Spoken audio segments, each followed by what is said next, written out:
Boa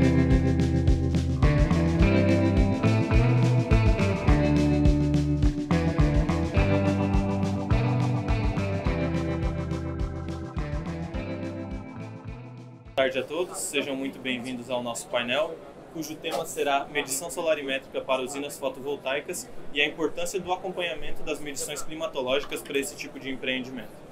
Meu nome é André Farias, sou analista do Centro de Operação na Medição da Way2 Tecnologia e atuo nos escopos de solarimetria e anemometria, que são responsáveis pela gestão das medições climatológicas das fontes eólica e solar. Antes de entrar no tema propriamente da apresentação, é importante fazermos uma contextualização acerca do estado atual em que se encontra o setor fotovoltaico no Brasil e as perspectivas de crescimento. A geração solar fotovoltaica vem se consolidando cada vez mais como uma opção viável para compor a matriz energética brasileira. Atualmente, ela já apresenta um dos custos mais competitivos para a geração de energia limpa e renovável. Segundo o levantamento de dados realizado pela Associação Brasileira de Energia Solar, a geração centralizada já soma mais de 2 gigawatts de capacidade instalada, além de 735 megawatts na geração distribuída, totalizando cerca de 2,8 gigawatts de potência operacional. A capacidade instalada vem crescendo num ritmo bastante acelerado, o que já pode ser verificado nesse ano. No primeiro trimestre de 2019, a capacidade instalada cresceu 134% a mais do que no mesmo período do ano anterior. A expectativa é que até o fim deste ano a capacidade instalada some mais de 3 gigawatts e sejam investidos mais de 5,2 bilhões de reais no segmento em novos projetos. Boa parte desse crescimento vem sendo puxado pelo mercado de geração distribuída, impulsionado em partes pela disparada das tarifas de energia no Brasil, em que os consumidores estão vendo na geração distribuída uma oportunidade de diminuir o impacto da conta de luz. Aliado à redução no custo dos equipamentos, o tempo de payback necessário para recuperar o investimento realizado tem reduzido, impulsionando bastante o crescimento desse setor. Já no setor da geração distribuída, da geração centralizada, a perspectiva é outra. Existem outros 1,5 gigawatts já contratados em novos empreendimentos que encontram-se em fase de desenvolvimento e construção, com previsão de início de operação para até 2022. Ainda nesse ano, tivemos um bom sinal de continuidade no crescimento e a partir da inserção dessa modalidade no leilão do tipo A-6, que concentra maiores volumes de energia contratada. A energia solar fotovoltaica já representa cerca de 1,2% de participação na matriz energética brasileira e recentemente ultrapassou a fonte nuclear, passando a ocupar a 7ª posição na participação da matriz energética brasileira. Então, impulsionados por essas perspectivas positivas de crescimento do setor, a competição entre as empresas tem crescido bastante, fazendo-se fundamental investir em práticas que agreguem valor aos projetos. Uma dessas formas de agregar valor é através do acompanhamento das medições solarimétricas. Mas por quê? Quais são os desafios contornados com esse tipo de prática? Um deles são os aspectos regulatórios que esse tipo de empreendimento tem que enfrentar. Por se tratar de uma fonte de natureza intermitente, esse tipo de empreendimento depende de estudos que permitam determinar o potencial das instalações. Esses estudos são submetidos à empresa de pesquisa energética na forma de certificados de dados solarimétricos, os quais devem conter dados que abranjam um período de 12 meses de duração, e para cada uma das grandezas que são medidas, não se pode ultrapassar a taxa de indisponibilidade de 10%, nem o número de 15 dias consecutivos sem dados. Por conta desses requisitos de medição, a etapa de prospecção de dados é uma das mais fundamentais e importantes para o sucesso do empreendimento.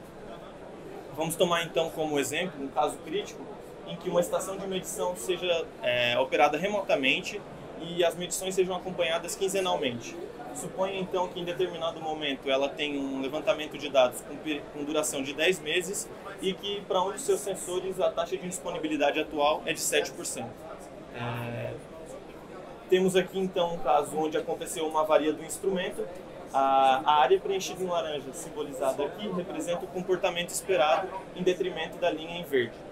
Se esse problema for identificado uma semana após o seu início, a empresa terá somente 3 dias disponíveis para corrigir o problema antes que a taxa de indisponibilidade máxima seja atingida, fazendo com que a empresa tenha perdido tempo, dinheiro e pode inclusive inviabilizar a participação dela num leilão.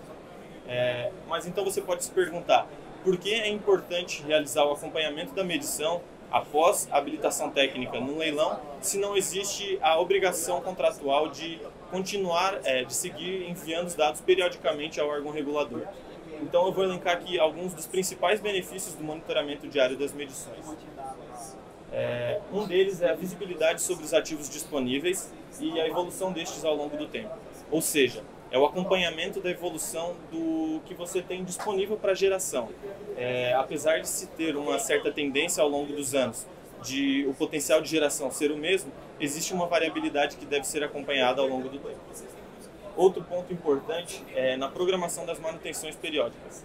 Os empreendimentos fotovoltaicos dependem de manutenção constante para a limpeza dos painéis fotovoltaicos pela deposição de poeira sobre eles.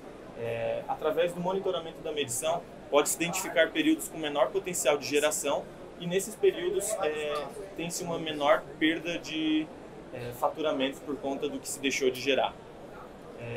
É importante também para a identificação de falhas, tanto na medição de geração quanto na medição climatológica, devido ao fato de que a geração fotovoltaica é diretamente proporcional à incidência de radiação solar.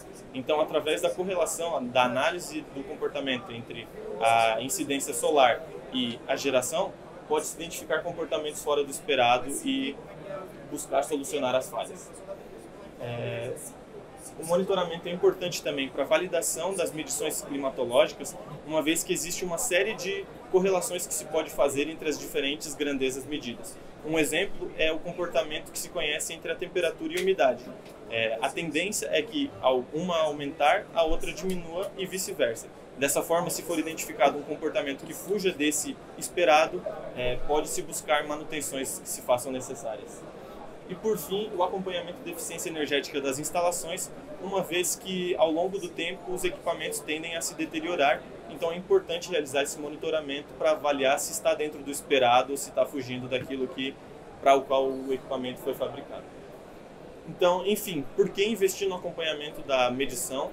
E alguns dos principais pontos são, então, agregar valor ao projeto, uma vez que a concorrência entre as empresas tem crescido devido às boas perspectivas para o setor, contornar os problemas, as dificuldades e os requisitos da medição solarimétrica impõem, e por fim, já na etapa de operação, uma série de vantagens é obtida através do monitoramento, como a gente elencou, visibilidade sobre os ativos, identificação de falhas e monitoramento da eficiência energética ao longo do tempo.